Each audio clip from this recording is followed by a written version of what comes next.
साथियों नमस्कार, स्वागत है आप सभी का आपके अपने YouTube चैनल संविदा कर्मचारी संघ में। साथियों, जैसा कि आप सर्वविदित हैं, आज उत्तर प्रदेश पावर कारपोरेशन निविदा संविदा कर्मचारी संघ की प्रदेश डिस्काम स्तर की कार्यकारिणी का पुनः गठन होना सुनिश्चित था। इसलिए आप सभी जिम्मेदार जागरूक साथियों से निवेदन है कि आप एक ईमानदार सशक्त पदाधिकारियों की टीम खड़ी करें, जिसके बाद उत्तर प्रदेश में आउटसोर्स कर्मचारियों का चहुमुखी विकास हो सके। आपका यह वोट संगठन को नई दिशा प्रदान करेगा। इस अपने वोट को अवश्य ही करें। धन्यवाद। साथियों, ये किसी साथी ने इस पोस्ट को ग्रुप के माध्यम से डाला था और 30 तारीख को सभी जिलों के सभी डिस्कामों के कार्यकारिणी का पुनः गठन हुआ है। वास्तव में अगर देखा जाए तो ये कार्यकारिणी के जो पदाधिकारी हैं, ये हम लोगों के लिए, हम लोगों के शोषण के खिलाफ हर समय खड़े होते हैं। इन लोगों का साथ देना हमारा नैतिक कर्तव्य है, क्योंकि हर समय ये लोग हम लोगों की मदद किया करते हैं। हमारे बहुत से साथी ऐसे भी हैं जिनका मानना है कि नहीं, कार्यकारिणी के कोई भी पदाधिकारी किसी की कोई मदद नहीं करते हैं। जब कहीं निकाल दिए जाते हैं कोई संविदा कर्मी, तो कार्यकारिणी के पदाधिकारी जो हैं वो अपना हाथ खींच लेते हैं, लेकिन ऐसा कुछ नहीं है। वास्तव में वो हम लोगों के सामने न कर रहे हों, लेकिन पीठ पीछे कर रहे हों, वो अपना पूरा प्रयास करते हैं अपने साथी को बचाने का और अपने साथी के पक्ष में फैसला होने का, कराने का पूरा प्रयास करते हैं। इसी के साथ साथ जो 29 तारीख को सम्मेलन हुआ था, उसके अंतर्गत क्या क्या हुआ था, आइए नज़र डालते हैं अखबार की कुछ कटिंग्स पर। संविदा निविदा बिजली कर्मचारियों की मांगें जायज़, ये कहा केंद्रीय राज्य मंत्री कौशल किशोर जी ने। अधिवेशन में समस्याओं को शीघ्र समाधान कराने का दिया आश्वासन। जी हाँ, उत्तर प्रदेश पावर कारपोरेशन निविदा संविदा कर्मचारी संघ का वार्षिक अधिवेशन मंगलवार को कैसरबाग स्थित गांधी भवन प्रेक्षागृह में संपन्न हुआ। अधिवेशन में बतौर मुख्य अतिथि के रूप में मौजूद केंद्रीय राज्य मंत्री व मोहनलालगंज के सांसद कौशल किशोर ने संविदा निविदा कर्मचारियों को आश्वासन देते हुए कहा कि संगठन की मांगें जायज़ हैं। वह स्वयं इन जायज़ मांगों को प्रदेश के मुख्यमंत्री के समक्ष पहुंचाकर पूरा कराने की हर संभव कोशिश करेंगे और संगठन के नेताओं से मुख्यमंत्री से वार्ता भी कराने का काम करेंगे।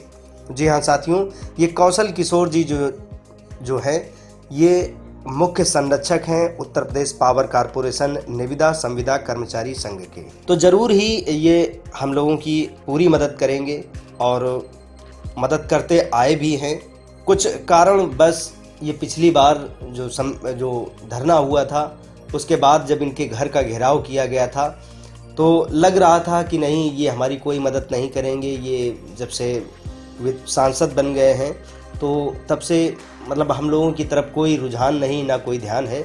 लेकिन ऐसा नहीं है, ऐसा बिल्कुल नहीं है। ये बिल्कुल बेशक हम लोगों की मदद इस बार ज़रूर करेंगे आगे आने वाले दिनों में।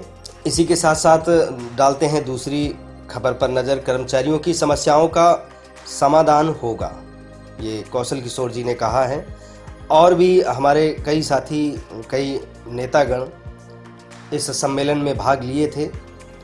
उन्होंने भी आश्वासन दिया है कि भरसक प्रयास करेंगे, हमारा साथ देंगे और बस ज़रूरत है कि हम लोग साथ में बने रहें और इसी तरह से अपने लड़ाई को जारी रखें। इसी के साथ साथ धन्यवाद दिया है देवेंद्र कुमार पांडे जी, प्रदेश महामंत्री उत्तर प्रदेश पावर कारपोरेशन निविदा संविदा कर्मचारी संघ लखनऊ ने।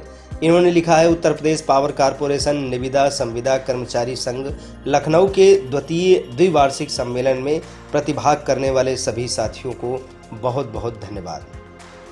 जी हाँ साथियों, ऐसे अगर महापुरुष नेता हम लोगों के बीच, हम लोगों के संरक्षक के रूप में कार्य करते रहेंगे, तो निश्चित तौर पर हम लोगों का जो शोषण हो रहा है, एक न एक दिन उस शोषण से हम लोग छुटकारा जरूर पा जाएंगे। इसी के साथ साथ एक लेटर है पंकज कुमार जो प्रबंध निदेशक हैं Uttar Pradesh power corporation limited के, पत्रांक संख्या है 217, प्रबंध निदेशक पूर्वांचल, मध्यांचल, दक्षिणांचल, पश्चिमांचल विद्युत वितरण निगम लिमिटेड, वाराणसी, लखनऊ, आगरा व मेरठ। विषय है ऑनलाइन माध्यमों द्वारा विद्युत बिल भुगतान हेतु उपभोक्ताओं को आंशिक भुगतान की सुविधा का प्रचार प्रसार कराए जाने के संबंध में। इसमें लिखा है, कृपया अवगत कराना है कि ऐसे उपभोक्ता जो कि स्वयं ऑनलाइन माध्यमों से बिल का भुगतान करते हैं, जो आंशिक भुगतान की सुविधा प्रायोगिक तौर पर दिनांक 22 मार्च 2022 से आगामी 3 माह हेतु प्रदान की गई है, प्रदत्त सुविधा के विश्लेषण एवं अध्ययनोपरांत समयावधि के संबंध में विचार किया जाएगा। प्रदत्त सुविधा की सफलता हेतु ऑफलाइन भुगतान करने वाले उपभोक्ताओं को ऑनलाइन भुगतान करने वाले उपभोक्ता इस योजना का लाभ उठा सकें। इसके लिए योजना का प्रचार प्रसार आवश्यक, अतः ऑफलाइन से ऑनलाइन भुगतान करने के लिए उपभोक्ताओं को प्रोत्साहित करने एवं ऑनलाइन भुगतान करने वाले उपभोक्ताओं को प्रदत्त सुविधा का लाभ देने हेतु सभी संभावित माध्यमों से योजना का प्रचार प्रसार कराया जाना सुनिश्चित करें। इसका मतलब ये है कि जो लोग ऑफलाइन यानी कि पैसा ले करके घर से बिजली घर जाते थे और अगर मान लीजिए उनका 10,000 रुपये है या 20,000 है, 30,000 है, तो और पैसा उनके पास 5,000 या 10,000 है, तो वो एसडीओ साहब के पास से फिक्स होता था कि आधा पैसा जमा करना है, तो 10,000 रुपये अगर है तो और 5,000 उनके पास है तो वो एसडीओ साहब के पास जा करके 5,000 पहले फिक्स करवाते थे उसका, इसके बाद ही वो पैसा जमा होता था। पार्ट पेमेंट अगर जमा करना है तो अब उपभोक्ता सीधे अपने फ़ोन से, पेटीएम से, फ़ोन पे से, गूगल पे से, ये तमाम जो सुविधाएं हैं इनसे वो खुद घर बैठे अपना पैसा जमा कर सकता है। कहीं एसडीओ के पास नहीं जाना है कि साहब हमारा पैसा आधा है हमारे पास तो वो आधा कर दीजिए और इसके बाद हम आधा पैसा अगले महीने जमा कर देंगे। अब उपभोक्ता घर बैठे अपने पेटीएम, फ़ोन पे, गूगल पे इनसे आधा पैसा तुरंत जमा कर सकता है। ये सुविधा जो है इस लेटर के माध्यम से लोगों तक पहुंचाई गई है और इसका प्रचार प्रसार बहुत ज़रूरी है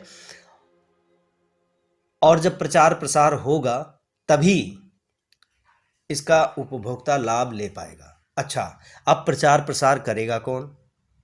केवल लाइन स्टाफ ही है जो हर काम करता है, कनेक्शन काटता है, कनेक्शन जोड़ता है, लाइन खराब है उसको सही करता है, पेड़ काटता है, कहीं लाइन में अगर पेड़ छू रहा है उसको भी काटता है। पैसा जमा क्यों नहीं हो रहा है वो पैसा उपभोक्ता को समझा करके जमा करवाता है, गाली सुनता है, मार खाता है और पैसा सबसे कम उसी को मिलता है। ये कहाँ का न्याय है? सिर्फ लड़ाई इसी बात की है और इसीलिए हम लोग धरना दे रहे हैं, इसीलिए हम लोग नई नीतियां बना रहे हैं कि कैसे हम सरकार से अपनी बातें मनवाने के लिए राजी कर सकें। जी हाँ साथियों, ज़रूरत है कि हम लोग एक साथ अपनी आवाज़ को बुलंद करें, तभी हम अपने अधिकारों को पा सकेंगे। जुड़े रहिए अपने YouTube चैनल से, आगे भी हम ऐसी खबरों को लाते रहेंगे और आप सब तक पहुंचाने का पूरा प्रयास करते रहेंगे। धन्यवाद।